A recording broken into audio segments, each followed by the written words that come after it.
তলোয়ার যুদ্ধ এগুলো কিন্তু অনেক কষ্টের কাজ, এক্সারসাইজ করে গেছে, শেষ পর্যন্ত করে গেছে। কিন্তু আমরা আমাদের লাইফস্টাইল চেঞ্জ হওয়ার কারণে, সুন্নত থেকে দূরে সরে যাওয়ার কারণে, সুন্নত এমন একটা জিনিস, এটা এই সুন্নতের উপর যদি কেউ লাইফস্টাইল চালায় আর সে অসুস্থ হবে, এটা হতে পারে না। আমরা সুন্নত থেকে সরে যাওয়ার কারণে আমাদের লাইফস্টাইল সুন্নত থেকে সরে অন্য কেউকে অনুসরণ করার কারণে আমরা শারীরিকভাবে অসুস্থ, মানসিকভাবে অসুস্থ, আর্থিক দিক দিয়েও ক্ষতিগ্রস্ত। একটু যদি আমরা চিন্তা করি আর একটু যদি সচেতন হই, তাহলে দেখা যাবে যে বয়সটা শুধু আপনার একটা ঘড়ি কাটা হয়ে থাকবে। আপনি 80 বছর 100 বছর বয়স দেখবেন যে আপনি সেই 30-40 বছর পরে যেমন এনার্জি পাইছেন তখন এনার্জি পাইতেছেন। এর দ্বারা কি হবে, আপনি আল্লাহর যে উদ্দেশ্যে আল্লাহ তাআলা আমাদের দুনিয়াতে পাঠিয়েছে সেই উদ্দেশ্যটা সহজেই পুরো হবে। একটা মানুষ যদি তার এনার্জি না থাকে, তার ধৈর্য ক্ষমতা না থাকে, এনার্জি থেকেই ধৈর্য, এনার্জি থেকেই সবকিছু, এই যদি না থাকে তখন তার কিছুই করতে ভালো লাগবে না, এমনকি তার প্রিয়জনের সাথে কথা বলতেও ভালো লাগবে না। ভালো লাগতেছে না, বসে থাকবে। নামাজ তো বহুত দূরের কথা। আর যারা মনে করেন একদম নামাজ যদি অভ্যস্ত হয়ে গেছে, একটা হলো আদতে ইবাদত, আমাদের এক মুফতি সাহেব বলছে একটা আদতে ইবাদত, আর একটা হলো আসল ইবাদত। আদতে আমরা হলো বেশিরভাগই আদতে ইবাদত, একটা অভ্যাস হয়ে গেছে করি। এখন যাদের অভ্যাস হয়ে গেছে তারা দেখা যাবে যে টাইম বসে নিজের শরীরকে ড্যামেজ করে দিয়া ওই চেয়ারে বসে প্রথম কথা আছে। আসলে তো সর্বপ্রথম তো মুফতি সাহেবকে জিজ্ঞেস করা উচিত ছিল চেয়ারে বসে নামাজ কতখানি আমার শুদ্ধ হয়েছে, প্রথম থেকে জানাতে গেছিল, কিন্তু আমরা মোটেও জানি না এটা। আমার তো নিয়োগ করা উচিত আমি যেন ওই পর্যন্ত না যাই যে চেয়ারে বসা লাগে, আমার চেয়ারের জন্য না বসে শেষ পর্যন্ত যেন আমি এরকম ভাবে আল্লাহর ইবাদত করি, আমাকে যে উদ্দেশ্যে আল্লাহ তাআলা দুনিয়াতে পাঠাচ্ছে সেই উদ্দেশ্যগুলি পুরোপুরি করে দিতে পারি। এবং কথার কথা আমরা সবাই মরবো, কিন্তু আমাদের মরটা এমন ভাবে হবে যেন আমরা হাইটা কবরে দিতেছি। হাইটা যদিও কবরে যাবে না, আমার বলার অর্থ হলো যে আমি কেউর উপরে কোনো রকম বার্ডেন, কেউকে কষ্ট না দিয়া বাস আমার হুকুম হবে, আমি চলে যাবো সুস্থ অবস্থায় চলে যাবো। এইটা হলো জীবন। আল্লাহ তাআলা জীবনে সাহাবাদের জীবন দেখেন ঠিক এরকম ভাবে গেছে, তারা হয়তো যুদ্ধ বদলে শহীদ হয়ে গেছে, আর নইলে কেউ থাকে কত করে দিচ্ছে না কিছু, কিন্তু দেখেন তাদের কোনো রোগ ছিল না। যেমন যে রোগগুলি এখন আমাদের এই জমানে দেখা যাচ্ছে, এই রোগগুলি ছিল না ওই সময়, শুধু লাইফস্টাইলের কারণে আর খাওয়া দাওয়ার কারণে।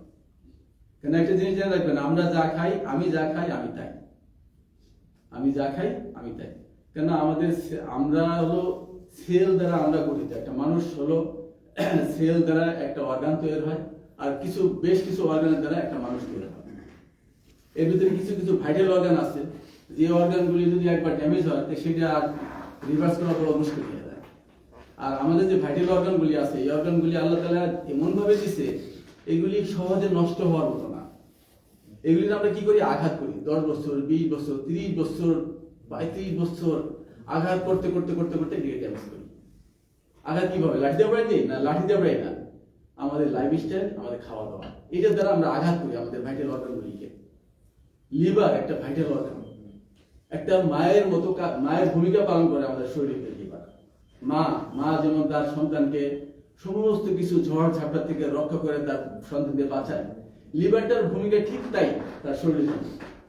যত আবি যাবি আমরা ইনটেক করতেছি, লিভার এটাকে সুন্দর মতো পিউরিফাই করে সুন্দর করে এই করে যেটুকু আমাদের শরীরের জন্য দরকার সেটুকু দিয়ে, আর বাকিটা একটা নিজের ভিতরে ধারণ করে। এই ধারণ করতে করতে এক সময় দেখা যায় 10 বছর পার হয়ে যায়, 20 বছর পার হয়ে যায়, এক সময় লিভার শাটডাউন করে গেল, একটা ভাইটাল অর্গান নষ্ট হয়ে গেল, শেষ। এইভাবে কিডনি, এইভাবে ফুসফুস, এইভাবে আমাদের হার্ট, এইভাবে আমাদের ব্রেন, এই প্রতিটা অর্গান, এগুলি আমাদের চোখ, খুব দামি জিনিস, এগুলো আল্লাহ তাআলা আমাদেরকে দিচ্ছে। কিন্তু আমাদের অবহেলার কারণে, না জানার কারণে এরকম ভাবে কি হচ্ছে, এটা আমরা ড্যামেজ করে দিচ্ছি। ড্যামেজ করে দেওয়ার কারণে সবচেয়ে বড় ক্ষতি যেটা হইতেছে সেটা হলো আমরা আমাদের উদ্দেশ্য থেকে সরে যেতেছি। ওমা খালাকাতুল জিন্না ওয়াল ইনসা ইল্লা লিয়াবুদুন, ইবাদতের জন্য যে আমাদেরকে পাঠাইছে ওটা থেকে সরে যেতেছি। এটার জন্য দোষী আমি। আল্লাহ তাআলা আমাকে তৈরি করছে, আল্লাহ তাআলা আমার খাদ্যগুলো তৈরি করছে। কেন আল্লাহ তাআলা আমাদেরকে সৃষ্টি করছে, আল্লাহই তো ভালো জানে আমাদের জন্য কোন খাদ্যটা সবচেয়ে ভালো, নাকি না অন্য কেউ জানবে? কোন বৈজ্ঞানিক জানবে? কোন নিউট্রিশন জানবে? আল্লাহ জানবে যে আমার জন্য কোন খাদ্যটা সুইটেবল এবং কোন খাদ্যটা আমার জন্য ভালো, এবং ওই খাদ্যই আল্লাহ তাআলা আমাদের জন্য পয়দা করছে, ওই খাদ্যই।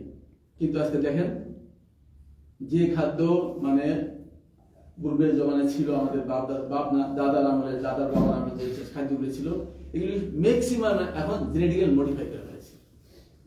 জেনেটিক্যাল মডিফাই কি মানে এটা জিনকে চেঞ্জ করে দিচ্ছে, যেটা আমাদের শরীরে জিন চিনে না, ফরেন বডি। এই এই এই ফসল দ্বারা, এই জিনিসের দ্বারা যে খাদ্য তৈরি হইতেছে এটা আমাদের শরীরের জন্য ফরেন বডি। ম্যাক্সিমাম জিনিস মানে আমেরিকান এক বৈজ্ঞানিক, সে 1979 সালে গমকে সে কি করে জেনেটিক্যাল মডিফাই করে নোবেল পুরস্কার পেল, দিল। এখন পৃথিবীর কোথাও আপনি মানে নন জিএমও গম ছাড়া পাবেন না। এইভাবে ধানগুলি শেষ করে দিল, সেই আমন ধান, সেই গরুর ধান, সেই এর রিপ্লেসমেন্ট কি কি ধান আসলো আর কত কিছু আসলো, এগুলি সব জেনেটিক্যাল মডিফাই। এগুলি আমাদের শরীরের জন্য একটাও আল্লাহ দেওয়া সেই ধান না, এগুলি সব আমাদের জন্য ফরেন বডি। আমাদের বডি এগুলি চিনে না। যখনই আমরা এগুলি খাই তখন এটা তাদের জন্য আমাদের ইমিউন সিস্টেম রিয়েক্ট করে, এটার উপরে হামলা করে। ইমিউন হলো আমাদের শরীরের একটা আর্মি, যে কোনো অবস্থায় তার শরীরকে রক্ষা করবে। কোনো অপরিচিত জিনিস দেখলে সেটা অ্যাটাক করবে ইমিউন সিস্টেম, যেটিকে রোগ প্রতিরোধ ক্ষমতা বলে বাংলা। এগুলি করতে করতে করতে একসময় অটোইমিউন ডিজিজ হয়ে যায়। অটোইমিউন ডিজিজ থেকে কি হয়? অটোইমিউন ডিজিজ থেকে আইবিএস হয়, অটোইমিউন ডিজিজ থেকে আইবিডি হয়, অটোইমিউন ডিজিজ থেকে আলসার হয়, অটোইমিউন ডিজিজ থেকে ক্যান্সার হয়, অটোইমিউন ডিজিজ থেকে সোরাইসিস হয়, অটোইমিউন ডিজিজ থেকে ব্রেন অ্যাটাক হয়, বিভিন্ন ধরনের। চোখ নষ্ট হয় অটোইমিউন ডিজিজ থেকে। আমি একজন অটোইমিউন ডিজিজ মানে পেশেন্ট ছিলাম, আমার আইবিডি ছিল। যিনি মেডিকেল সায়েন্সে আমার ভাই ডাক্তার, আমার মেয়ের জামাই ডাক্তার, এদের কথা ছিল। এবং আমাদের তবলিগের অনেক সাথী ডাক্তার, আমার অনেক পরিচিত ডাক্তার, সবাই ছিলেন। এরা সবাই একই কথা, যে মেডিকেল সায়েন্সে অটোইমিউন ডিজিজের কোনো ট্রিটমেন্ট নাই, পার্মানেন্ট কিওর নাই। দেখেন এখনো তাই বলবে, নাই কোনো ওষুধই নাই।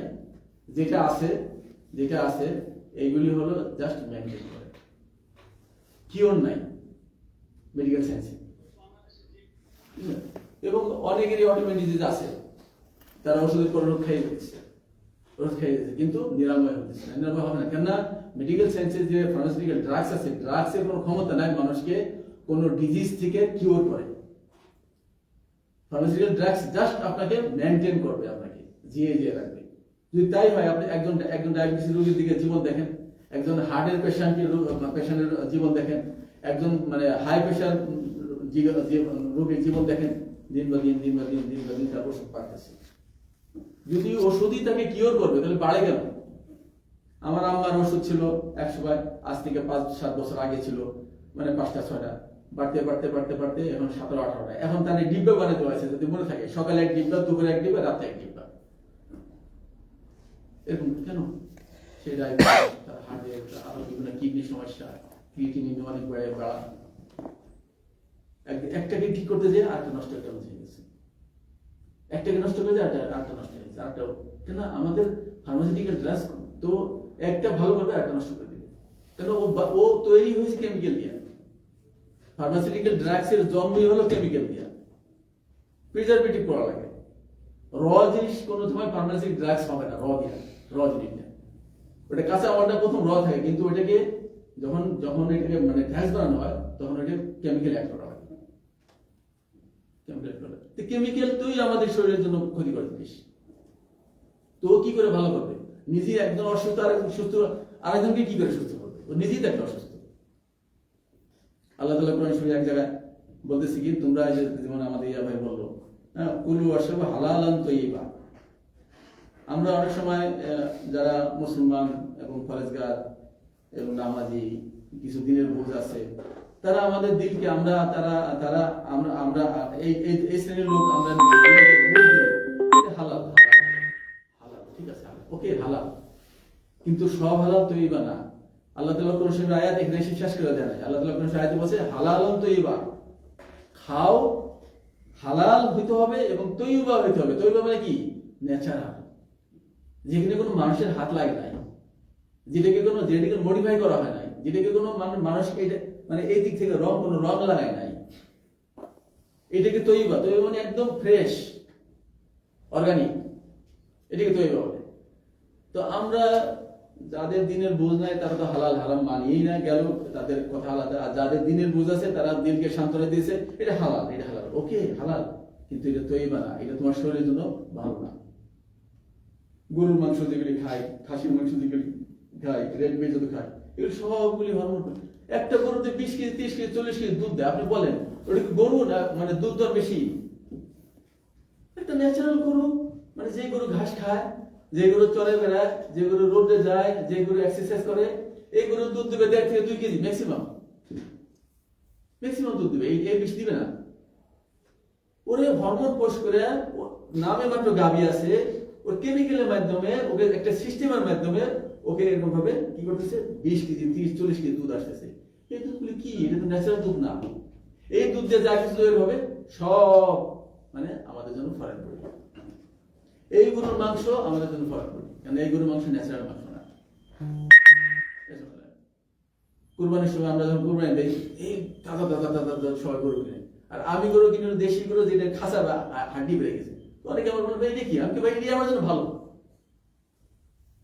আল্লাহ তাআলা গরুর মাংস খাইতে হবে তো আমাকে। এমন হয় যে আমি দেখাবার জন্য ভিডিও করে সবাই দিয়ে দিলাম, আমারও তো খাইতে হবে। তা আমি তো ওই জিনিস খাইতে পারি না যে জিনিসের ভিতরে হরমোন প্রবেশ করা হয়েছে, যেটা ন্যাচারাল না, ওটা কিন্তু আমার অসুবিধা হবে। তো এখনো মানুষের কাছে এই জিনিসগুলি ক্লিয়ার না, এখনো মানুষের কাছে এগুলি অপরিচিত। আমার যে কথাগুলি এইগুলো আপনাদের কাছে অপরিচিত মনে হবে, কিন্তু আসলে এইটাই ঠিক। আপনি একটু পিছের জমানায় চলে যান, সাহাবাদের জমানায় চলে যান, দেখেন তাদের জিন্দেগিটা দেখেন, তারা কি খাইছে।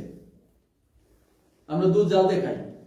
হুজুর সাল্লাল্লাহু আলাইহি ওয়াসাল্লাম সাহাবা کرام জিন্দেগিতে দেখাতে একটা কোথাও ঘটনা এমন আছে কি হুজুর সাল্লাল্লাহু আলাইহি ওয়াসাল্লাম দুধ জাল দিয়ে খাইছে? কেন? দুধের ভিতরে ক্যাসেইন আছে, দুধের ভিতরে ল্যাকটোজ আছে, দুধের ভিতরে এনজাইম আছে। তাও কোন দুধ? ওই দুধ, ন্যাচারাল দুধ, এটা অর্গানিক দুধ। এই তিনটা জিনিস আল্লাহ তাআলা দিয়েছে। কেন? এনজাইম এমন একটা জিনিস, মানুষ যখন বয়স হয় তখন তাদের এনজাইমের কোটা আস্তে আস্তে ডাউন হয়ে যায়, ডাউন হয়ে যায়। একটু বয়স্ক লোক যদি দুধ খায়, দুধের ভিতরে ক্যাসেইন আছে, দুধের ভিতরে ল্যাকটোজ আছে এবং এনজাইম আছে। এখন আপনি দুধটা যখন বার্ন করবেন, যখন জ্বালাবেন, তখন এনজাইম এটা শেষ হয়ে যাবে, বার্ন হয়ে যাবে, থাকবে শুধু ল্যাকটোজ আর ক্যাসেইন।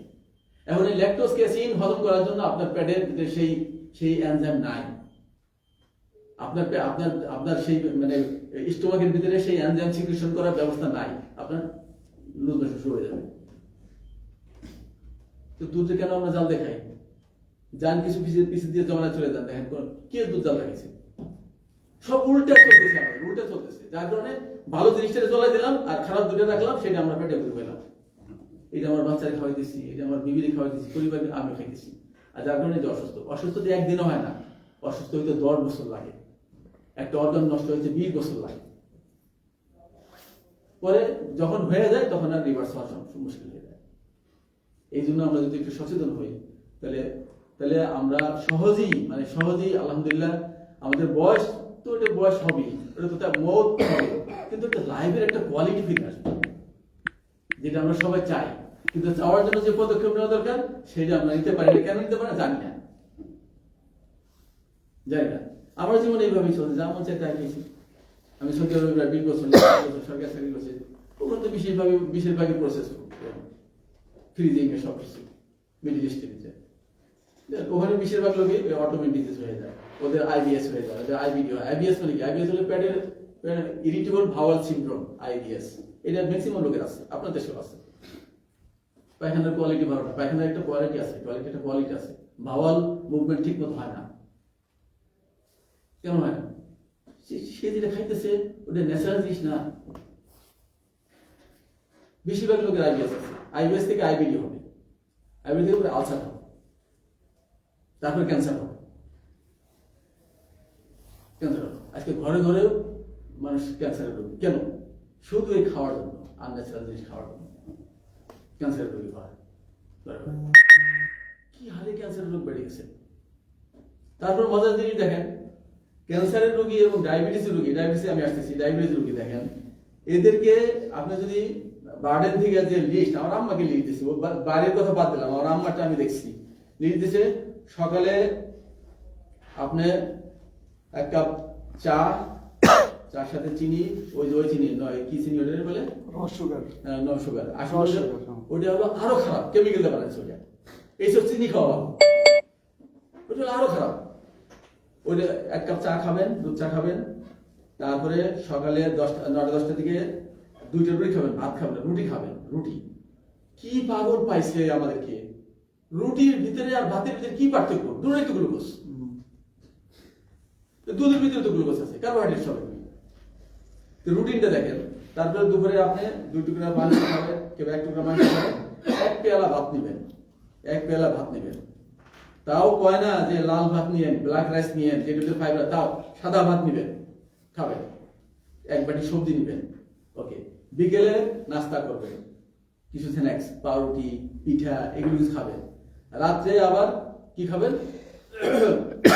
ভাত খাবেন, মাছ খাবেন, শোয়ার আগে আবার 1 গ্লাস দুধ খাবেন। আচ্ছা, একটা ডায়াবেটিসের রোগীরে 5 বেলা সুগার খাওয়াইতেছে, 6 বেলা। এই রুটিনগুলির ভিতরে সবগুলিতে সুগার। একটা মজার জিনিস, সুগার জিনিসটা আছে, ডায়াবেটিসের কেন্দ্র থেকে ডায়াবেটিসের রোগীরে সুগার খাওয়াইতেছে। এখন আবার সুগারকে কন্ট্রোল করার জন্য কি করতেছে? ইনসুলিন দিতেছে। দেন মজাটা কেমন, বুকা কেমনে বাড়াইতেছে। আমার ইনসুলিন রেজিস্ট্যান্স হয়ে গেছে, ডায়াবেটিস রোগীর তো ইনসুলিন রেজিস্ট্যান্স হয়ে যায়। ইনসুলিন রেজিস্ট্যান্স, আমার প্যানক্রিয়াস ইনসুলিন সিক্রিশন করতে পারতেছে না, যার কারণে আমার ব্লাডে সুগার এসে যেতেছে। এই সুগারটাকে সেলে ঢুকাবার জন্য আমি ইনসুলিন দিতেছি। তো একদিক দিয়ে আমাকে ইনসুলিন রিকমেন্ড করতেছে, আর একদিকে আমাকে সুগার খাওয়াইতেছে। তো এই রোগী ভালো হবে? আপনারা বলেন। ঠিক এভাবে ক্যান্সার রোগীদের কি করতেছে? ক্যান্সার রোগীদেরকে, ক্যান্সার হলো কি, আমাদের শরীরে প্রতিদিন আমাদের সেলগুলো, মানে ট্রিলিয়ন সেল রিজেনারেটিভ হয়, রিজেনারেটিভ। কোন সেল, এই যে আমাদের আঙ্গুলগুলি, আমরা যখন মায়ের পেটে থাকি লাগানো থাকে, এগুলি আস্তে আস্তে ভাগ হয়, এগুলি ভাগ হয়, কি হয়ে যায়, এখান থেকে সেলগুলি সরে যায়, ঠিক এরকম ভাগ হয়। প্রত্যেক জিনিসের একটা সেল আছে। এটা যদি অতিরিক্ত মাত্রায় গ্রোথ হয়, বেড়ে যায়, সেখানে একটা টিউমার হয়ে যায়। মানে নিয়মের মাত্রাধিক বাইরে হয়ে যায়, তখন টিউমার হয়। ওই টিউমার থেকে কি হয়? তার লাইফস্টাইল চেঞ্জ, মানে নষ্ট হওয়ার কারণে এই জিনিসগুলি হয় অতিরিক্ত মাত্রা। এখন এই যে আপনার ঠোঁটের একটা সেল আছে, এখানে থেমে যাবে। এখন যদি অতিরিক্ত মাত্রা গ্রোথ হয়, এটা বেড়ে যাবে। কানের দেওয়ার একটা লিমিট আছে। সবকিছু আমাদের প্রত্যেকটা সেলের একটা লিমিট আছে, প্রত্যেকটা অর্গানের একটা লিমিটেশন আছে। লিমিটেশনের বাইরে যখন ওই অর্গানের ভিতরে, সেটা লাঙ্গে হোক, সেটা কিডনিতে হোক, সেটা লিভারে হোক, লিমিটেডের বাইরে, মানে অধিক আকারে যখন গ্রোথ করবে, তখন ওখানে ক্যান্সার হয়। এখন দেখেন, এটা তো লম্বা ঘটনা, এটাকে দিয়ে যাবো, পরে যাবো। এখন এই যে দেখেন, এই ক্যান্সার রোগীদের কি করতেছে? এরা কি করতেছে? এই ক্যান্সার রোগীদের ক্যান্সার সেলকে মারার জন্য কি করতেছে? কেমোথেরাপি দিতেছে। আমি জাস্ট শুধু এইটুকু বলবো, কেমোথেরাপি দিতেছে। আবার সেই ক্যান্সার রোগীদের কি খাওয়াইতেছে দেখেন, তাদের রুটিনটা খাওয়ার হলো সব সুগার। এখন ক্যান্সারের সেলের যে খাদ্য, আপনি একটা ডাক্তারকে জিজ্ঞেস করেন, যারা অনকোলজি ডাক্তার আছে, তাদের জিজ্ঞেস করেন ক্যান্সার সেলের খাদ্য কি? ক্যান্সার সেলের খাদ্য হলো সুগার, আর সুগার খাই আছে। আর ক্যান্সার সেল যেখানে থাকে, যেখানে, এখানে আরেকটা জিনিস হলো অক্সিজেন ওরা পৌঁছতে দেয় না, অক্সিজেন পৌঁছতে দেয় না। যেখানে অক্সিজেন আছে সেখানে ক্যান্সার সেল থাকতে পারবে না, আর যেখানে সুগার বন্ধ হয়ে যাবে সেখানে ক্যান্সার সেল মারা যাবে।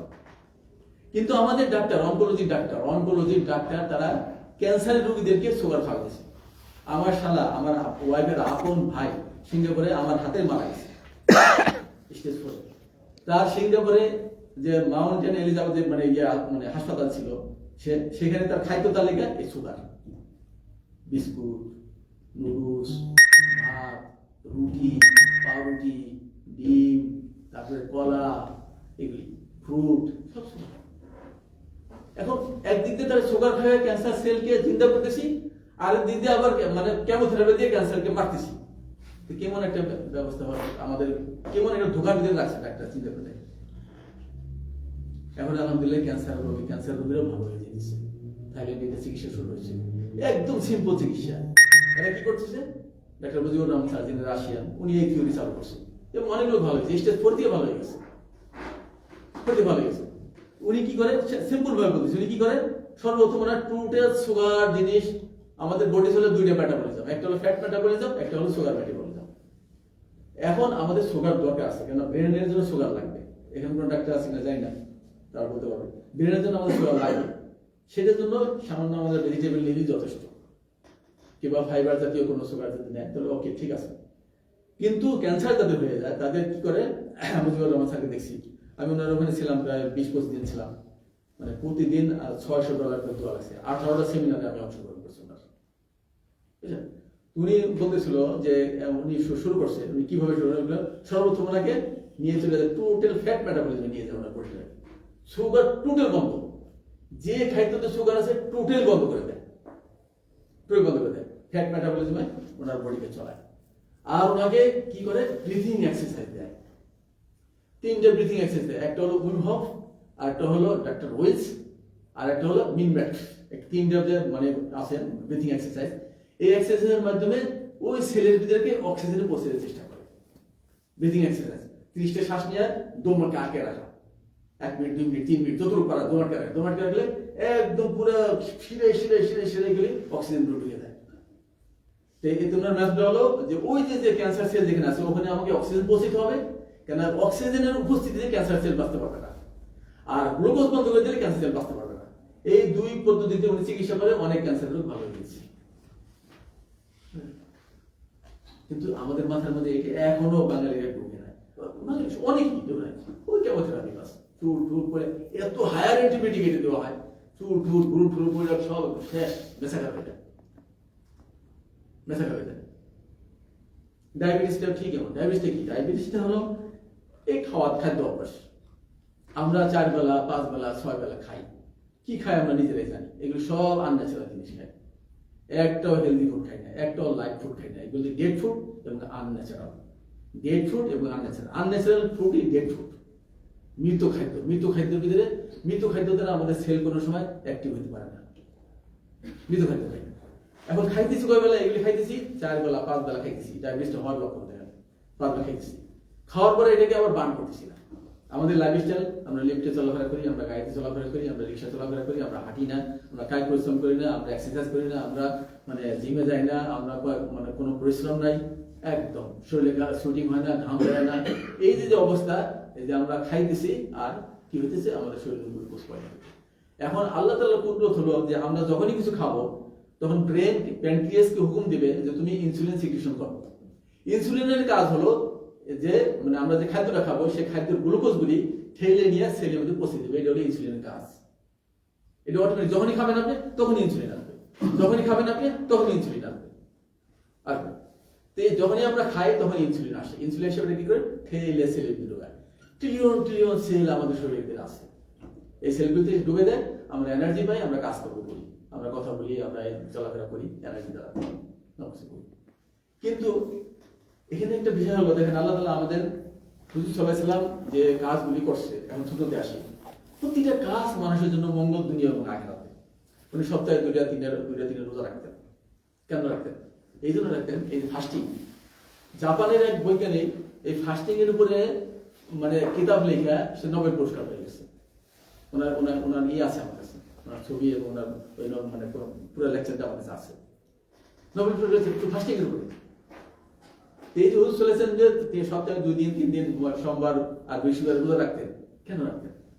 আবার বছরে এক মাস রোজা আল্লাহ তাআলা ফরজ করেছে, কেন? এটা এই জন্য যে আমরা জিনিসগুলি যে খাইতেছি, এই খাওয়ার যে একটা সেলগুলিকে রিসাইকেল করতে হবে।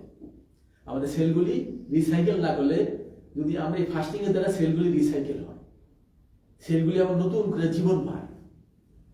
এখন যদি আমরা রোজাও না রাখি আর রোজা রেখে যদি আবার সেই যাতাই খাই, মনে করি সারাদিন ধরে রোজা না খেয়ে থাকলাম, ওকে, এখন ইফতারের সময় আবার ওই আনন্যাচারাল জিনিসগুলি, ওই কবাব, ওই ভাজা তেল, ওই সোয়াবিন কেমিক্যাল জাতীয় জিনিস, ওই গরুর মাংস, কবাব, ওই সিঙ্গারা, ওই আলু, ওই শরবত খাইলাম, সারাদিন মানে যেটুকু রিসাইকেল হয়েছিল এখন আমি যাবে খাইয়া ওটা আবার ড্যামেজ করে দিলাম।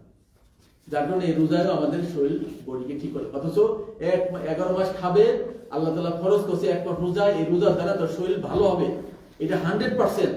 কেন হইতেছে না? সে সুস্থ হইতে না, রোজার মাসে মানুষ সুস্থ হয়ে যাওয়ার কথা, কেন সুস্থ হইতেছে না? কেন রোজা সে ঠিক রাখতেছে, কিন্তু ওই হালাল তৈবা, হালাল খায় তৈবা খায় না,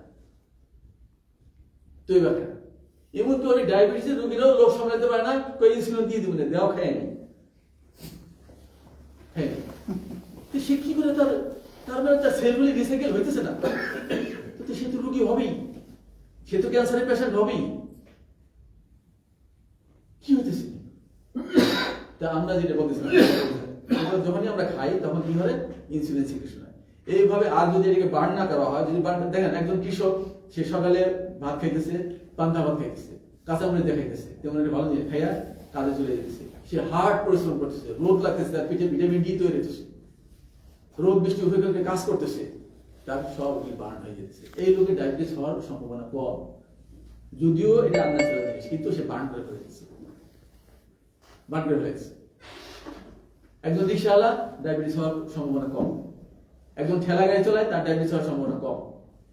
কেন? সে খায়, যাই খায় বার্ন করে ফেলায়। এরা অসুস্থ হয়ে হলো পুষ্টির অভাবে, এরা এই শ্রেণীর রোগগুলি মানে অসুস্থ হয় পুষ্টির অভাবে, অন্য কোনো কারণ না, এদের ডায়াবেটিস হওয়ার সম্ভব। তো এখন এই যে আমরা খাইলাম আনন্যাচারাল জিনিস, খাই সেটাকে বার্ন করলাম না, তো কি হলো, আমার কোষের ভিতরে ওই জিনিসগুলি রয়ে গেল। এখন কোষ তো লোড হয়ে গেছে একসময়, 5 বছর 10 বছর 20 বছর 18 বছর কোষ গেছে লোড হয়ে। এখন কোষ কি করবে, আপনার ইনসুলিনকে রেজিস্ট্যান্স করবে। ইনসুলিন কি করবে, রেজিস্ট্যান্স করবে। ইনসুলিনের জন্য দিয়ে দিবে, তোমার আমার ভিতরে তোমার আর জায়গা নাই, শেষ শেষ। ইনসুলিনের জন্য সে রেজিস্ট্যান্স হয়ে গেছে। এখন যা খাবে, আর এখন ওই যেহেতু তার ইনসুলিন আসতেছে, ইনসুলিন তাকে নিয়ে ঢুকাতে পারছে না, এখন তার ব্লাডে সুগার বেড়ে যাবে। এখন ব্লাডে যখন সুগার বেড়ে যাবে, কিছু সিমটম দেখা দেবে, সে দূরে ডাক্তার কাছে যাবে। ডাক্তার কাছে যায় দেখবে যে দেখুন তোমার এরকম লাগতেছে, এই হইতেছে, সেই হইতেছে, পেশাব বেড়ে গেছে, ঘুম ঠিক মতো হইতেছে না, ঘামাই দিচ্ছে আমি বেশি, একটু আনকমফোর্টেবল মনে হইতেছে, আপনি চেক করেন তো, দেখবেন ব্লাডে সুগার বেড়ে গেছে। কেন বেড়ে গেছে? ওই ব্লাডের সুগারটা আর ছেড়ে যাইতে পারছে না, এই যে তার ডায়াবেটিস শুরু হয়ে গেল। ডায়াবেটিস শুরু হয়ে গেল, তার মানে তার ইনসুলিন রেজিস্ট্যান্স হয়ে গেছে। এখন এই ব্যক্তি 5 বছর আগে 10 বছর আগে যদি একটা টেস্ট করতো, যে টেস্টটা আমি স্বামী বাইরে দিচ্ছি, এটাকে বলে সি পেপটাইড, করছেন আপনি? সি পেপটাইড হুমায়ের দেশে আর নাই মনে হয়, খুব সম্ভব আছে কিনা জানি না। হুমায়ের আর একটা হলো সি পেপটাইড। সি পেপটাইড করলেই বোঝা যায় যে আমার ইনসুলিন, প্যানক্রিয়াস ইনসুলিন কি পরিমাণ সিক্রেশন করতেছে, ওটা একটু আপনাদের দেখো। যদি নর্মাল হয় ওকে, নর্মাল হলে অনেক নোনাকি করতে আমি দেখলে দেখবো ইনশাল্লাহ, বুঝলেন? ওনাকে আমি এখানে আসার পরে ওনার কিছু আমি দিয়েছিলাম, পুরোপুরি মানলে আরো ভালো হবে, এটাও থাকার কথা যে যে অবস্থা আছে আরো মানে স্ট্রং হয়ে যাবে সে, বুঝলেন? যদি ঠিক মতো সে চলে, আমি বলছিলাম 10 থেকে 20 দিন, ম্যাক্সিমাম 1 মাস সে ভালো হবে। এই যে এখন আপনাকে ইনসুলিন রেজিস্ট্যান্স থেকে সর্বপ্রথম ডায়াবেটিস রোগীদের জন্য সর্বপ্রথম আপনাকে ইনসুলিন রেজিস্ট্যান্স থেকে বেরিয়ে আসতে হবে। এখন ইনসুলিন রেজিস্ট্যান্স থেকে বেরিয়ে আসার জন্য আপনাকে কিছু লাইফস্টাইল চেঞ্জ করতে হবে, খাদ্য অভ্যাসকে চেঞ্জ করতে হবে। আপনি যত ইনসুলিন দেন, যত ওষুধ খান, আপনি ডায়াবেটিস কিওর হবে না। আমার এক ভাই, সে বলতেছে আমি তো আমার ডায়াবেটিস নাই, আমি আমার ব্লাড যখন চেক করি সকালে খালি পেটে 6 থাকে, ভরা পেটে 7 থাকে, ভেরি গুড। তুমি কি ওষুধ খাও কিনা? ওষুধ তো খাই, ইনসুলিন দিই।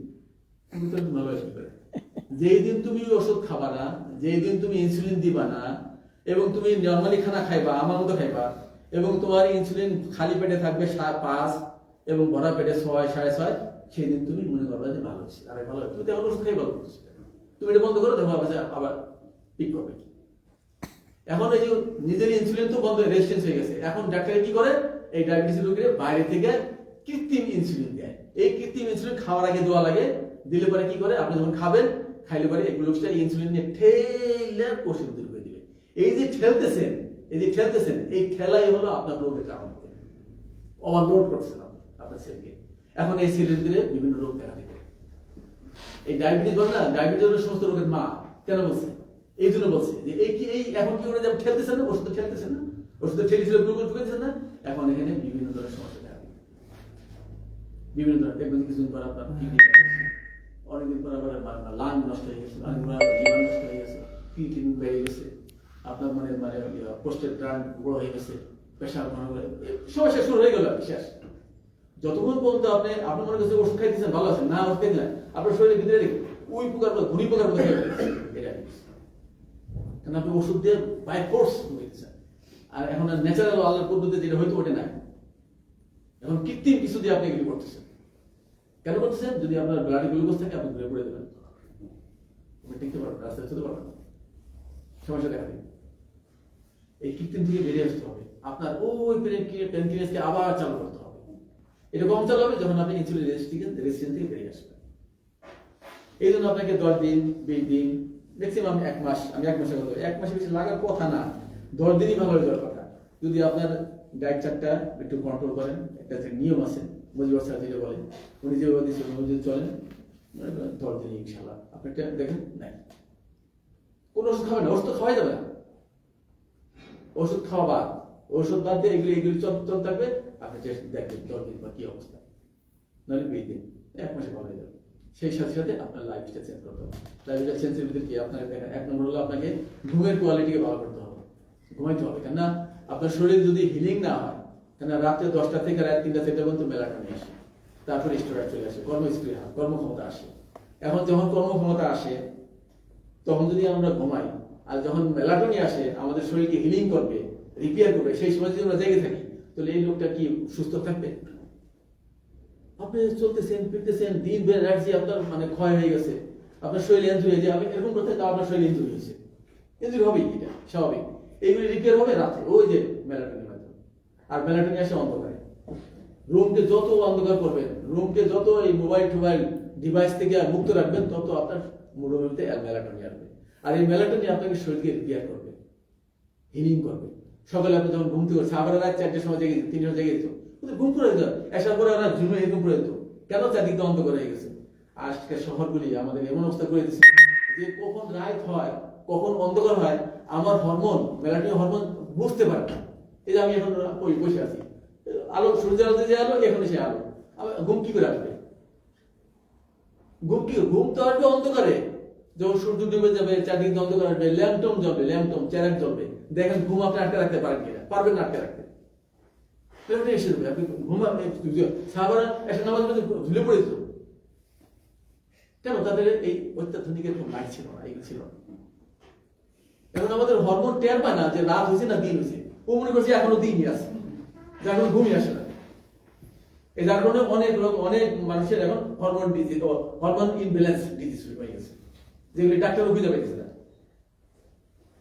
হরমোন কি? হরমোন ডিসব্যালেন্স, মেয়েদের দিচ্ছে, ছেলেদের দিচ্ছে, থাইরয়েডের সমস্যা হচ্ছে, এই ডায়াবেটিস থেকে থাইরয়েডের সমস্যা হবে। আল্লাহ তাআলা এই যে থাইরয়েডটা দিচ্ছে, এটা যে প্রোটিনে কিভাবে মেইনটেইন বলতে গেলে লম্বা সময় চলে যাবে। এই আনন্যাচারাল খাওয়া থেকে আমাদের থাইরয়েড নষ্ট হয়ে যায়, এটা নষ্ট হয়ে যায়। এখন 1 নম্বর হলো আপনার ঘুমের কোয়ালিটি ঠিক করতে হবে। আপনাকে 10টার সময় শুয়ে পড়তে হবে, দিন বেলা কাজ করবে, কোনো অসুবিধা নেই। আল্লাহ তাআলা দিন দিয়েছে কাজের জন্য, রাত দিয়েছে ঘুমানোর জন্য। এই কাজ করে এত কষ্ট হয়েছে, হিলিং হওয়ার জন্য রাত দিচ্ছে। রাত 4টার সময় উঠে যান, তাহাজ্জুদ পড়েন, সাহাবারা যেভাবে জিন্দেগি ছিল, সকালে ফজর নামাজ জামাতে পড়েন, আবার কাজে বেরিয়ে যান, অসুবিধা নেই, কোনো অসুবিধা নেই।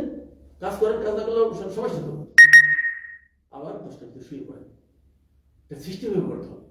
যত ডিভাইস আছে টোটাল সুইচ অফ করে দেন, কেন এটা রেডিয়েশন ঘুমের ডিস্টার্ব হবে, মেলাটোনিন আসবে না।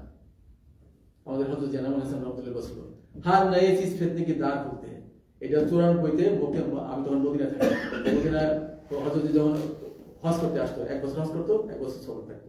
যে বছর হজ করতো সেই বছর আমরা সবাই খেদমতে থাকতাম। তাবুক আলো আ যাও, মদিনা আলো আ যাও, তায়েব আলো আ যাও, এক সময় ডিস্ট্রিক্ট ডাকতো। আর আমি তখন মদিনায় ছিলাম।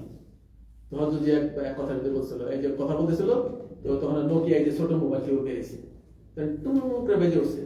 হযরত যে বলছে যে হার নয়ে চিজ ফেতনে কি দ্বার খুলতে हैं। 94 কথা, আজকে তাই দেখছি, এগুলি সব ফেতনার দ্বার। হযরত যে কথাটা এখন আমি মনে করি না, কি বলছো, এগুলি অত্যাধুনিক জিনিস না, এগুলি খারাপ জিনিস। আমরা মনে হচ্ছে খুব মজা না, এগুলি সাজা, এগুলি চোখ নষ্ট করতেছে, এগুলি সময় নিয়ে যেতেছে, আমার সময়কে চুরি করে নিয়ে যেতেছে, ডাকাতি করে নিয়ে যেতেছে। আমি আমার বিবি কাছে সময় দিতে পারছি না, আমার সন্তানকে আমি সময় দিই না, আমার বিবিকে সময় দিই না, আমি সময় দিই এই ফেসবুকে, আমি সময় দিই মোবাইলে, ঘন্টা পর ঘন্টা আমার ডাকাতি করে নিয়ে যেতেছে আমার সময়। আমাদের লাইফ শেষ, ডিভাইসে আসক্ত হয়ে গেছি, আমরা রোদে যাই না, ভিটামিন ডি। নেক্সট হলো ঘুমের, প্রথম ঘুমের কোয়ালিটি, 2 নম্বর, তারপর হলো খাওয়ার কোয়ালিটি, যেটা আমি প্রথম বলছি। ন্যাচারাল প্রকৃতি, একমাত্র প্রকৃতি আমাদেরকে কিওর করতে পারে। প্রকৃতির ভিতরে আমাদের লাইফ, আল্লাহ তাআলা আমাদের জীবন রাখছে প্রকৃতির ভিতরে। কোরআন শরীফে অনেক আয়াতের ব্যাখ্যা আছে, আপনারা দেখেন, ওলামার কাছে জিজ্ঞেস করেন।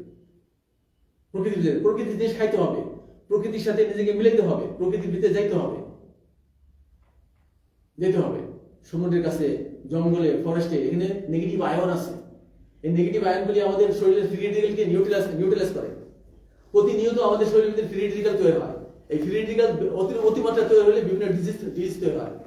এই কি কত বলবে এগুলি, আমরা জানি না মনের অজান্তে কি হয়ে যেতেছে আমাদের। আর এই ফ্রি রেডিক্যালগুলি নিউট্রালাইজ করে কি, সমন্বয় করে কি জানেন, নেগেটিভ আয়ন। আর নেগেটিভ আয়ন কোথায় আছে? জঙ্গলে, বনে, সমুদ্রের পাড়ে, সমুদ্রের কিনারা, এই সমস্ত জায়গায়, পাহাড়ে, খোলামেলা জায়গায় নেগেটিভ আয়ন আছে। এই নেগেটিভ আয়নে গেলে আমাদের শরীরের ফ্রি রেডিক্যালগুলি নিউট্রালাইজ করে দিবে। এই জন্য আমরা কিছু সময় নিয়ে বাইরে যাই, ঘুরি। এগুলি আমাদের ট্রিটমেন্ট, এগুলি চিকিৎসা আমাদের। সারাদিন ডিভাইস, সারাদিন জব, সারাদিন শখ, সারাদিন নেই। আরে আল্লাহ তাআলা আমাদের শেষ হয়ে যাবো তো। আমরা যে উদ্দেশ্যে আল্লাহ তাআলা পয়দা করছি, উদ্দেশ্য থেকে শেষ। ইবাদত আর হবে না, মরে যাবে না ইবাদত করতে। আমরা মুসলমান, আল্লাহ তাআলা আমাদের পাঠিয়েছে আল্লাহর হুকুম পুরো করার জন্য। এই জন্য আমাদের ব্যাকে যেতে হবে, পিছিয়ে। নতুন নতুন যত টেকনোলজি, এগুলো থেকে আস্তে আস্তে সরতে হবে, নিজেকে বাঁচাইতে হবে। হ্যাঁ, প্রয়োজন, একটা হলো প্রয়োজন, আর একটা হলো আয়েশি। প্রয়োজন ঠিক আছে, ওকে, ন্যাচারাল খাদ্য, প্রকৃতি যেতে হবে। 3 নম্বর হলো আমাদের ভিটামিন ডি লেভেলকে সবসময় অপটিমাল রাখতে হবে। আমাদের ভিটামিন ডি লেভেল হলো অপটিমাল হলো 80। আমার মনে হয় না এখানে 80 কেউ আছে। 80-র উপরে হলো অপটিমাল। ভিটামিন ডি লেভেলটা দিয়ে এমন একটা হরমোন, এটা যদি কমে যায় না, তার রোগ প্রতিরোধ ক্ষমতা হারায় ফেলে। ঠিক আছে, এখন পয়েন্ট বাই বলেন না, এটা ইয়ার জন্য কি করতে হবে? ভিটামিনটা বাড়া কনভার্ট দিস কল খাওয়ার ন্যাচারাল আপনার ট্রিটমেন্ট ভিটামিন ডি। এক নাম্বার ঘুম, 2 নাম্বার হ্যাঁ এই যে natural food, 3 number vitamin D. And how to bring naturally কিভাবে আসবে কি ভিটামিন ডি? হ্যাঁ, ন্যাচারালি আসতেছে ভিটামিন ডি। ন্যাচারালি কিভাবে আসবে? ন্যাচারালি তো আপনাদের এই সমস্ত দেশে ন্যাচারালি পাওয়াটা বড় মুশকিল। হ্যাঁ, যদি খালি গায়ে সমুদ্রে পাড়ে বালির উপর শুয়ে থাকতে পারেন, কোকোনাট অয়েল মাখা, তাহলে ঠিক আছে। আবার মেডিসিন মেখে শুলে আরেক ঝামেলা। আর আমরা শুইতেও পারবো না খালি গায়ে, আমাদের সুন্নতের খেলাফ হবে। যারা পারে করবে। সবচেয়ে ভালো হলো মানে ফুড সাপ্লিমেন্ট হিসেবে ভিটামিন ডি আছে, প্রতিদিন 10,000 করে নিতে হবে সাপোর্ট হিসেবে, কিছু করার নাই। সাপ্লিমেন্ট রাখছ না, ফুড সাপ্লিমেন্ট। মানে ইনজেকশন আছে একটা, ওইলাতে ওই ইয়া দেয়, অল্টারনেটিভ আছে, 6 মাসের কাজ করে একটা। না, আপনাদের এখানে যেটা পাওয়া যায় চলে। একটা হলো ফুড ডায়েটের সব লেখা আছে, ডায়েট মিনিমাম 10,000 প্রতিদিন নেওয়া লাগবে আপনাদেরকে। এবং শুধু ভিটামিন ডি হইলে হবে না, ভিটামিন ডির সাথে ভিটামিন কে2 লাগবে। কেন ভিটামিন ডি শুধু আমাদের ব্লাডে থাকবে, ব্লাডে না। ভিটামিন ডির জায়গা হলো দাঁত এবং বন। এই দাঁত এবং বনে ঢুকাবার জন্য কে2 লাগবে সাথে। কে2 খাদ্য থেকে নিতে পারবেন। ডিমের কুসুমে কে2 আছে, ক্যারটে কে2 আছে, মাছের মাথার মগজে কে2 আছে। তারপরে আর কিছু আছে, ঘি গ্রাসফেড ঘি, এতে কে2 আছে, এগুলি নেন, এইগুলি লাগবে। 4 নম্বর হলো আপনাকে স্টেজ ম্যানেজমেন্ট, মানে স্টেজ দেওয়া যাবে না। সবসময় চিন্তা করেন আল্লাহ তাআলা তকদিরে দিয়ে রাখছে, এটা হবে, আমার কিছু করার নেই, কিনা আমার কোনো হাত নাই। বাস আমি আমার সন্তান বলি, যাই বলি, এদের তকদিরকে আমি পাল্টাতে পারবো না।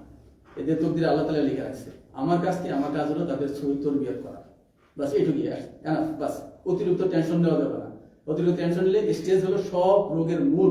স্ট্রেস, হ্যাঁ স্ট্রেস, হ্যাঁ এই স্ট্রেসটা আপনি, এই জন্য আপনাকে কি করতে হবে? স্ট্রেস বললেই তো আর এটা ম্যানেজ করা যায় না। মানে প্রত্যেকটা মানুষের জীবনে স্ট্রেস আছে, স্ট্রেস ছাড়া কোনো মানুষ নাই। আমি বললাম মানে তাড়াতাড়ি ভালো হয়ে যাওয়া, এটার জন্য কিছু পদ্ধতি আছে। এর জন্য আপনাকে ব্রিথিং এক্সারসাইজ করতে হবে। ডাক্তার রয়েছেন 478 ব্রিথিং এক্সারসাইজ। ডাক্তার মানে ওইভাবে 30টা নিঃশ্বাস নিয়ে আটকে দেয়া এবং 3 ভাবে করা আর কি। এই ব্রিথিং এক্সারসাইজ করলে আপনার শরীরটা কি হবে? যখন কর্টিসল ডাউন হয়ে যাবে, আপনার স্ট্রেস কমে যাবে। ওয়েবসাইটে লিংক আছে, লিংক আছে, হ্যাঁ দিয়ে দেবো ইনশাআল্লাহ। এই স্ট্রেস ম্যানেজমেন্ট করতে হবে ব্রিথিং এক্সারসাইজের মাধ্যমে, আর ঘুমের কোয়ালিটি ঠিক করে, তাহলে আপনি 6 নম্বর হলো আপনাকে ফাস্টিং করতে হবে। 17 ঘন্টা ফাস্টিং, প্রতিদিন 17 ঘন্টা ফাস্টিং। অবাক হওয়ার কিছু নাই, 17 ঘন্টা সহজেই করা যায়। আপনি যদি সন্ধ্যা 6টার সময় খানা খেয়ে নেন, তারপরের দিন 11টার সময় 17 ঘন্টা হয়ে যাবে। 17 ঘন্টা ফাস্টিং প্রতিদিন লাগবে। সোমবার, বৃহস্পতিবার এটা সুন্নতি রোজা, এটা হলো সুন্নতি রোজা। ওকে, এটাকে বলে ড্রাই ফাস্টিং। আর আমি যে ফাস্টিং এর কথা বলতেছি, এটা ড্রাই ফাস্টিং না। এই ফাস্টিং এর ভিতরে আপনার কি অ্যালাউ আছে আমি বলে দিচ্ছি। 17 ঘন্টা ফাস্টিং। আজকে সন্ধ্যার সময় আমি খেয়ে নেব, তারপরের দিন 11টার সময় আমি ব্রেকফাস্ট করবো। আমরা ফাস্টিং ব্রেক করবো। এর ভিতরে আমার সকালে উঠে কিছু খাইতে পারবো, যেটা আমার ইনসুলিন পিক করবে না। এই জাতীয় জিনিস আমি খেতে পারবো। সেটা আমি কি খেতে পারবো? আমি ব্রেড প্রয়োগ করে খেতে পারবো। আমি বেকিং সোডা দিয়ে লেবু দিয়ে খেতে পারবো। আমি বেকিং সোডা দিয়ে ভিনেগার দিয়ে খেতে পারবো। আমি টার্মারিক টি পান করতে পারবো। আমি গ্রিন টি পান করতে পারবো। 11টা পর্যন্ত আমি এগুলো খেতে পারবো, অ্যালাউ আছে। এটা ড্রাই ফাস্টিং না। 11টার সময় আমি ফাস্টিং ব্রেক করবো, নাস্তা করবো। সেই নাস্তার ভিতরে আমাকে অবশ্যই ন্যাচারাল নাস্তা হতে হবে, অবশ্যই ন্যাচারাল নাস্তা হতে হবে, সেগুলি আমাকে খেতে হবে। তারপরে এই 11টার সময় খেয়ে নিলাম। দুপুরে যদি খুব বেশি খিদে লাগে, খিদে লাগার কথা না, কেন সে যদি এই লাইফ ফুড খায়, যে ফুডের কথা বলবো এখন বলে দেবো ইনশাআল্লাহ, সবাই লিঙ্ক দিয়ে দিব, আপনারা নিয়ে নেবেন। সো আপনাদের এখানে অর্গানিক পাওয়া যায়, কোলসে পাবেন, কোলসে পাবেন, এই পেয়ে যাবেন। এই খাদ্য খাইলে আপনার খিদে লাগবে না, এত ভালো লাগবে না। 11টার সময় খাইলেন, 11টার সময় খাইবেন। দুপুরে যদি খিদে লাগে তাহলে একটা স্মুদি বানাবেন। স্মুদি আপনাদের এখানে দেখছি গ্রিন জুস পাওয়া যায়, যে লেখা পাওয়া যায় খুব গ্রিন জুস, এই যে ঈদে মানে এই ঈদে বানায় যে পাতা, কি বিভিন্ন পাতা, কেল আছে, শুধু কেল না, আর কি কি আছে, তারপরে আদা, জিঞ্জার, তারপরে লেবু, এটা খুব ভালো। এটার এক গ্লাস জুস বানান, হয় বাসায় বানান না নিজে এখানে খাই দেন। এটা আর গ্যাস আনা, একদিন এটা খান, একদিন বাদাম খান, বাদাম খান, বিভিন্ন ধরনের বাদাম আছে, কিন্তু মাটির নিচে বাদাম খাবেন না, ওই যে চীনা বাদাম ওগুলি খাবেন না, তো ডায়াবেটিস হবে, ওটা করে খাবেন না। খাবেন হলো কাজু বাদাম, তারপরে আলমন্ড আছে, ব্রাজিল নাট আছে, এগুলি এগুলি এগুলি কিন্তু খাওয়া শেষ। আপনার 6টার সময় আপনার মেন খাদ্য হবে, 6টার সময় আপনার মেন খাদ্য। মেন খাদ্যের ভিতরে থাকবে আপনার থাকবে, যারা ডায়াবেটিস আছে তারা 10 দিন ভাত খাবেন না, আর যারা ডায়াবেটিস নাই তারা এখানে ভাতের জায়গায় রাখবেন ব্ল্যাক রাইস, কিংবা কিনোয়া, কিংবা বাকুইট, কিংবা মানে রাইস, ওই ব্রাউন রাইস। এটা হলো ভাতের, সাদা ভাতের বদলে, যাদের ডায়াবেটিস নাই। আর যাদের ডায়াবেটিস আছে এই 4টার একটাও খাবে না তারা। রুটি ভুলে যান, এগুলি গ্লুটিন আছে, জিএমও প্রোডাক্ট এগুলি। কেন গ্লুটিন আমাদের মানে ইন্টেস্টাইনকে নষ্ট করবে, আমাদের হার্ট হেলথকে নষ্ট করে দেবে গ্লুটিন। বুঝছেন? রুটি কোনোদিন খায় না, একদম বাজে জিনিস। হ্যাঁ, রুটি যদি খাইতে হয় তো আমি স্বামী ভাইকে দেখাই দিচ্ছি, আমাদের মার্কেটে এখানে কিছু আছে গ্লুটিন ফ্রি পাউরুটি আছে, রুটি আছে, ওইটা খেতে পারবেন। কিংবা ভার্জিন ফ্লোর আছে, এক ধরনের আটা আছে যেটা জিএমও প্রোডাক্ট, নন জিএমও প্রোডাক্ট, ওটা দিয়ে আপনার রুটি বানায় বাসা খেতে পারবেন। তাও কাদের যারা ডায়াবেটিস তারা না, যারা ডায়াবেটিস হয় নাই তারা খেতে পারবেন রুটি। এটা তাছাড়াও না খাওয়াই ভালো, গ্লুটিন আছে। এই গ্লুটিন খাইলে আপনার ইন্টেস্টাইন নষ্ট করবে, গাট হেলথকে নষ্ট করে দিবে। আমাদের গাটের ভিতরে যে মাইক্রোবায়োম আছে, ভালো ব্যাকটেরিয়া, ওগুলি মেরে ফেলবে, শেষ করে দেবে। গেল। সন্ধ্যার সময় যে খাবেন, ওখানে প্রথম খাওয়া হবে আপনার সালাদ। ডায়াবেটিস রোগীর কথা আগে বলি, ডায়াবেটিস রোগীর প্রথম সালাদ থাকবে। সালাদটা কিভাবে বানাবেন? সালাদের ভিতরে আপনি বিভিন্ন ধরনের পাতাপতি নেবেন, যে সেলারি, কেল, তারপর যা আছে এগুলি নিতে পারেন। শশা নেবেন, টমেটো নেবেন, গাজর নেবেন, এগুলি নিয়ে কুচি কুচি কাটবেন। কাটে এর ভিতরে extra virgin olive oil, first cold press, মনে রাখবেন first cold press. Extra virgin olive oil অনেক আছে, কোল্ড প্রেস আছে, কিন্তু আপনি দেখবেন ফার্স্ট কোল্ড প্রেস মানে প্রথম চিপেরটা, কোনো হিটে যায় না, এইটা নেবেন আপনি, এটা দিবেন ওই সালাদের ভিতরে, এটা দিবেন। তারপরে ব্ল্যাক পেপার দিবেন, অর্গানিক ব্ল্যাক পেপার আছে, গোলমরিচি গুঁড়া, এটা কিছু দিবেন। তারপরে ন্যাচারাল হানি দিবেন, মধু, ডায়াবেটিসের ভয় পায় না, মধু কোনো অসুবিধা হবে না, অল্প একটু মধু দিবেন। তারপরে হিমালয় পিঙ্ক সল্ট দিবেন, হিমালয় পিঙ্ক সল্টে এটা মিক্স করে প্রথম সালাদ খাবেন। এটা ডায়াবেটিস রোগীর জন্য বলতেছি, সালাদ খাবেন। সালাদ খাওয়ার পরে সবজি খাবেন। সবজি পাকাবেন হলো হয় মাটির পাতিল, নাহলে ইন্ডাকশন পট। সিলভারের পাতিলে, অন্য কোনো পাতিলে পাকাবেন না। ইন্ডাকশন পট, ইন্ডাকশন চুলা হলে সবচেয়ে ভালো, কেন এটা হিটকে কন্ট্রোল করে।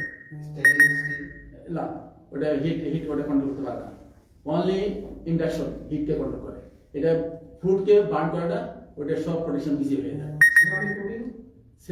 সিরামিক না, সিরামিকের প্লেট খাইতে পারবেন, কিন্তু সিরামিকে ওই যে দিয়ে যে আপনি ওই যে মাইক্রো ওভেনে, তো মাইক্রো ওভেনে আরো খারাপ জিনিস, মাইক্রো ওভেনে কোনো সময় খাবেন না, এটা হরমোনকে ডিসব্যালেন্স করে দেবে মাইক্রো ওভেন। যারা ডায়াবেটিস রোগী আছে এবং ভালো তারাও খায় না। এই যে ইন্ডাকশন পট আর নলে মাটির পাতিল, সবচেয়ে ভালো মাটির পাতিল। আমি জানি এখানে মাটির পাতিল কষ্ট হবে, ইন্ডাকশন পট কিনে নেবেন, ওটির ভিতরে পাকাবেন। কি পাকাবেন? তেল কোনো সময় নিচে দিবেন না, আজকে থেকে ভুলে যান যারা ডায়াবেটিস বা ভালো। তেল দিবেন উপরে, তেল খাবেন র কাঁচা, তেল নিচে না। আমরা তেল নিচে দিই, তেল দিতে হবে উপরে, পাকশাক হয়ে যাবে, নামানোর 15 মিনিট আগে তেল দিয়ে নামাই ফেলবেন, নিচে জাল বন্ধ করে দিবেন। তরকারি পাকান, সবজি পাকান, যাই পাকান, মশলা সব দেন, কোনো অসুবিধা নেই। সেটা কি খান? অলিভ অয়েল কিংবা কোকোনাট অয়েল। কিন্তু জেনে নেন, অলিভ অয়েল যদি 80 সেন্টিগ্রেড 80 থেকে 100 সেন্টিগ্রেডে হিটে চলে যায়, অলিভ অয়েল কিন্তু অক্সিডাইজ হয়ে যাবে, যদি ওটা কোল্ড প্রেস, মনে রাখেন।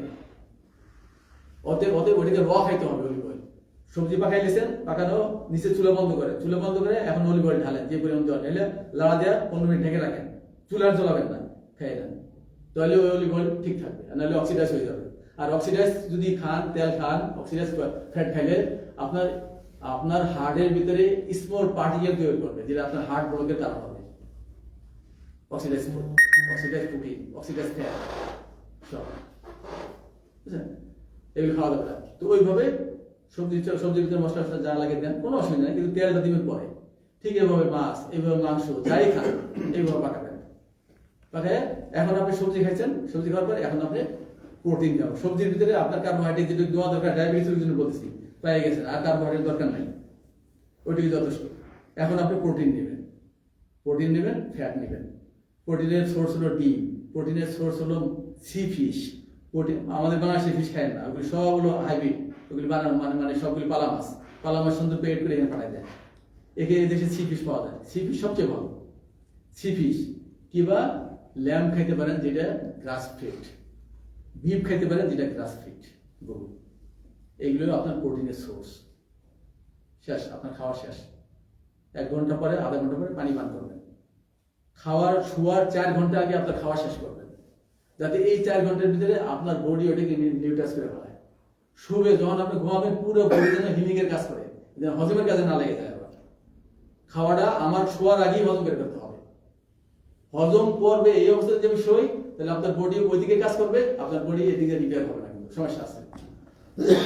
এজন্য আমরা 3 থেকে 4 ঘন্টা আগে খাওয়া শেষ করতে হবে। এই যে আমি 6টার সময় খাইলাম, তারপর দিন সকালে ভোরে ঘুম থেকে উঠে আমাদের বডির পিএস কে ঠিক করার জন্য আমাদের লাগবে হলো সোডিয়াম বাইকার্বনেট, যেটা আমি সামনে কিনে দিচ্ছি। একদিন সোডিয়াম বাইকার্বনেটের সাথে কি দিবেন? Baking soda. একদিন সোডিয়াম বাইকার্বনেটের সাথে দিবেন হলো লেবুর রস, 2 টেবিল চামচ লেবুর রস, ওর ভিতরে হাফ টি চামচ সোডিয়াম বাইকার্বনেট ওটা ছেড়ে দিলে পরে বায়োকেমিক্যাল রিঅ্যাকশন হবে, বুদবুদ করে ফেলা হবে। ওটা যখন ডাউন হয়ে যাবে, 200 মিলি পানি দিয়ে পান করেন। এটা আপনার বডির পিএস কি ঠিক রাখবে, কেননা আমাদের বডিটা চলে হলো পিএস এর উপরে। এটা যদি ঠিক না থাকে, ইনব্যালেন্স হয়ে যাবে বডি। এটা দিয়ে সকাল শুরু করবেন, শুরু করে তারপরে কত পিএস রাখার দরকার? কত পিএস থাকবে? 9 থাকলে ভালো, 8 থেকে 9। এটা অ্যালকালাইন থাকতে হবে। অ্যালকালাইন তো 9 অ্যালকালাইন, হ্যাঁ। পিএস যদি 9, 8, 9 থাকে, তো আপনার বডি এমনি অ্যালকালাইন হয়ে যাবে। ওই সোডিয়াম বাইকার্বনেট খাওয়াই লাগে বডিকে অ্যালকালাইন করা। কিছু পানিতে পিএস থাকে, অ্যালকালাইন ওই পানি খাবেন, এবং সোডিয়াম বাইকার্বনেট লাগবে পিএস কে ঠিক করার জন্য, আরো লাগবে। আপনার দেশে অ্যালকালাইন পানি পাওয়া যাবে, দেখছি অ্যালকালাইন ওয়াটার ওর লেখা আছে 9.2 পিএস লেখা আছে। আমি ওটা খাইছি আসার পর থেকে, বুঝছেন? ফিজি। হ্যাঁ, ওটা খাওয়ার পরে এবার বডিকে টেপিং করবেন। টেপিং হলো কিছু আমাদের পয়েন্ট আছে, কিছু একটা লাকু পাঞ্চার, একটা লাকু প্রেশার করবেন। কিছু প্রেশার আছে, এগুলো ভিডিও দিয়ে দিব, আমি সামনে করে দিব, আপনারা ওনা থেকে নিয়ে নিন। এই মানে 10 মিনিটে আপনি টেপিং করবেন। কিছু জায়গা আছে টেপিং করবেন, টেপিং করে বডিকে প্রেসার পয়েন্ট। হ্যাঁ প্রেশার দিবেন। এই যে এখানে আছে, এই যে এখানে আছে, মাথার মিডিলে আছে, এই যে এগুলো আমি দিয়ে দিব, ভিডিও সারে ভিডিও আছে, আমি দিয়ে দিব, আপনারা নিয়ে নেন সবাই থেকে। এগুলি করবেন, করার পরে এখন আপনি নামাজ পড়েন, যাই কিছু না, একটু নামাজের আগে সেরে ফেলবেন, এগুলি করে ফেলেন। নামাজ পড়লে এখন আপনি খিদে তো লাগবে না জানি, যদি খিদা লাগে তাহলে আপনি এখন করেন, টারমারিক টি পান করেন, কাকুমা হলুদের চা কিংবা গ্রিন টি পান করেন। এটা তো ডায়াবেটিস রোগীর বলতেছি, গ্রিন টি পান করেন। কিংবা বেশি খিদে লাগলে আপনি দুধের নাটস খেয়ে নেন, নাটস। এগুলি কার্বোহাইড্রেট না, এগুলি ফ্যাট আছে, ফাইবার আছে, বুঝছেন? এগুলি খাই না। খাওয়ার পরে ক্ষুধাটা কি নিবারণ করে দেয় কোন নার্স? ইয়েস, আমি তো চাই এটা আপনার ক্ষুধা নষ্ট করে দিই। এটাই তো মাছটা কি র হতে হবে? অবশ্যই র হইতে হবে, অবশ্যই রোস্টেড যেন না হয়, র হইতে হবে, অবশ্যই র হইতে হবে। লেখা থাকবে র, যেটা কাঁচা, রোস্টেড না। রোস্টেড হলে সমস্যা, ওটা তো অক্সিডাইজ হয়ে গেছে, রোস্টেড হচ্ছে। হ্যাঁ, দেন আপনি এই করেন 9টার দিকে 8টার দিকে একটা ব্লড প্রুফ খাই না। ব্লড প্রুফ যেটা আমি সামনে বেরিয়ে দিচ্ছি, এটা খাইলে আপনার আর কিছু লাগবে। ব্লড প্রুফের ভিতরে লাগবে এমসিকে অয়েল লাগবে, কোকোনাট অয়েল লাগবে, গ্রাস ফিড ঘি লাগবে, কোকোয়া পাউডার লাগবে। এবং অর্গানিক কফি লাগবে। Organic medium roasted ground coffee পাওয়া যায় এখানে। এগুলি নিয়ে এগুলিতে কিভাবে বানাতে হয় স্বামী ভাই জানে, নাহলে আমার কাছে ভিডিও আছে, আমি দিয়ে দেবো। এটা খাই না, এটা খাইলে আমার মনে হয় না 4-5টা লাগে আর কিছু খাওয়া লাগে ডায়াবেটিস রোগীদের। খিদে লাগবে না, প্রচুর এনার্জি, আপনি দৌড়বেন, ব্যায়াম করবেন, জিমে চলে যাবেন। ওই যে বলছি দুপুরে যদি খিদে লাগে ও একটা জুস খেয়ে না, স্মুদি বানিয়ে না খেয়ে না, কিছু বাদাম খেয়ে না, কেউ একটা ডিম খেয়ে না, সন্ধ্যার সময় আপনার ব্যায়াম খানা। এই যে এইভাবে আপনার কি হলো 7-8 ঘন্টা প্রতিদিন ফাস্টিং হলো।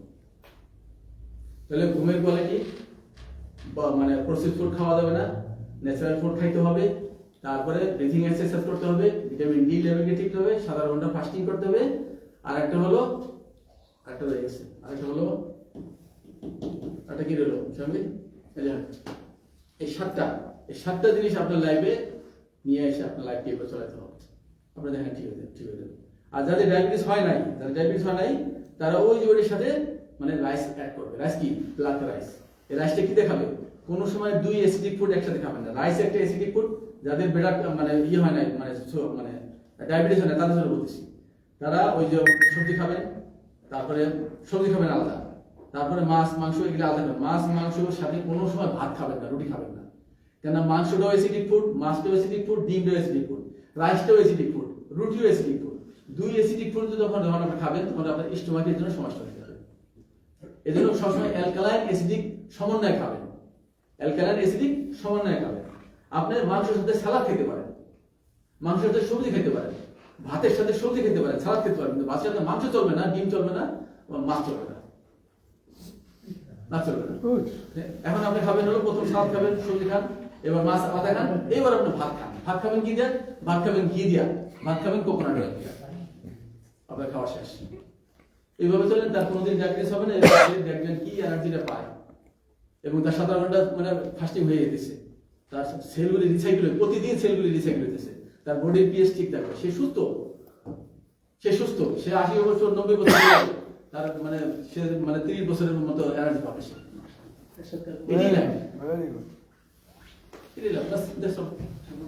কারো প্রশ্ন আছে?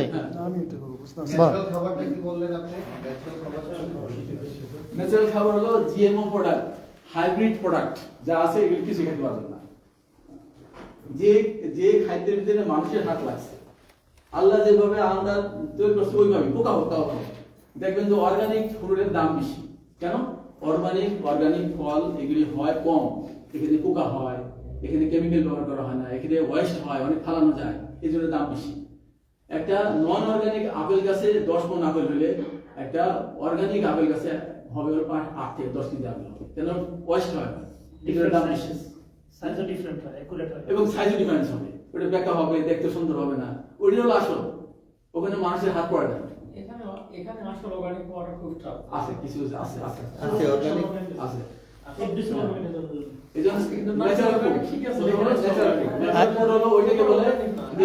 মানুষের হাত পড়ে না। এক্সাম্পল দিবেন কি কি জিনিস? বলেন কোন লাইনে, কোনটা খাবার তো অনেক আছে, কোনটা থেকে জানতে চাইছেন আপনি? কি খাবার? ভাত, রুটি, মাছ, মাংস, না ফল, ফ্রুট, শাক সবজি, এগুলো সব আমাদের খাওয়ার জিনিস, তাই না? এগুলো ন্যাচারালটা খাবেন আপনি। এই যে অর্গানিক পাউডার গুলো পাওয়া যায় বা ট্যাবলেট গুলো পাওয়া যায়, ওইগুলো কি কিসের পাউডার? কিসের ট্যাবলেট জানতে হবে তো। আমি এই পাউডারটা বিভিন্ন ধরনের ভিটামিন বা বিভিন্ন ধরনের ইয়া পাওয়া যায়। আপনি যদি খাওয়া খাদ্য ঠিক মতো অর্গানিক খান, আপনার ওইগুলি সাপ্লিমেন্টে যাওয়া দরকার নেই। তার মানে অর্গানিক মানেই ন্যাচারাল। ন্যাচারাল তৈবা, ওই হালাল তৈবা। আচ্ছা, এখানে স্বপন ভাই একটা প্রশ্ন করবে, এরপরে আমাদের আব্দুল আজিজ ভাই একটা প্রশ্ন করবে। Thank you. ব্যাপারটা হচ্ছে এই যে এরা যে প্রশ্নগুলো করলো, আমরা কেমিস্ট হাউস বা এরকমতে দেখি natural vitamin D, natural vitamin C, natural লেখা আছে, তো আবার অর্গানিকও লেখা অর্গানিকও লেখা আছে। এইটা আপনি যেটা বলছেন, I understand that because I follow this one. Is আপনি যেটা বলতেছেন, আমার ডায়াবেটিস প্রায় 30 years, আমি 65 now. সো আমি আপনার এই জিনিসগুলো মোস্ট অফ আপনি যেটা বলছেন আমি মোস্ট অফটা ফলো করি। মাশাআল্লাহ। যেমন যে ব্রিফিং কথা বললেন, আমি বাথরুমে গোসল করার আগে, উজু করার আগে আমি এটা প্র্যাকটিসটা করি, ঠিক আছে, এটা আমি করি। খাবার দাবার এটা করি, কিন্তু নেচার আর যেটা অর্গানিক যে কথাটা আসছে, আমরা এই খুব মার্কেটে উলুয়াতে সবচেয়ে খুব কম আছে পাওয়া যায়। কম আছে, হ্যাঁ, কম খুবই আছে। কম। হুম। এটা আমাদের জন্য ডিফিকাল্ট হয়ে যায় যারা এই বিদেশে লাইভ দিন। দেশে বাংলাদেশে অর্গানিক পাওয়া যায় কিন্তু হাইব্রিড বেশি হয়ে গেছে এখন সর্বদা এগুলো কি একমাত্র নিজেরা লাগাইলে অর্গানিক, হ্যাঁ, ওইটাই গোবর সার দিয়া, জৈব সার দিয়া যদি করা হয়, ওইটার পরে কিন্তু কিছু ওইটা আছে নাই। কিনা আমি বলতে চাচ্ছি। হুম। আমরা এই যে অর্গানিকের যে ব্যাপারটা এটা আমার যেমন আমি কৃষক হচ্ছে কিন্তু ঠিক আছে আমি দেখছি হাউ টু ডেভেলপ কিন্তু এখন আগে গোবরে বা জৈব সার যেটা। এই গোবর মাসুম ভাই। সার প্লাস যে চুলার যে সালি যেটাকে বলা হয় এগুলি দিয়ে সার জমিতে চাষ করতে তারা, কিন্তু এখন এটা হচ্ছে না, এটা কেউ করে না মোস্ট অফ 90% অসুস্থ হয়ে গেছে। এইটার থেকে এই জিনিসটা অর্গানিক যেটা বলছেন আমি আন্ডারস্ট্যান্ড করছি, কিন্তু এটা পাওয়াটা খুব টাফ। যেমন এটা কলিফ্লাওয়ার আমি বলি, আমি খুব সার্চ করে এসে একটা কলিফ্লাওয়ার এতটুকু অর্গানিক কিন্তু জিনিস বড় হয় না, ছোট হবে, ছোট হ্যাঁ, হয়। হুম। একটা কলিফ্লাওয়ারের দাম এতটুকু, এটা একটা কলিফ্লাওয়ার দাম প্রায় $12-14। এটা আমাদের একটা অ্যাফোর্ডের একটা ব্যাপার আছে, আর নর্মাল একটা কলিফ্লাওয়ার এত বড় $3। হ্যাঁ, হ্যাঁ। তখন আমরা কি করি, এটা চিন্তা করি যে বাজেটের একটা ব্যাপার আছে তো, যে বাজেট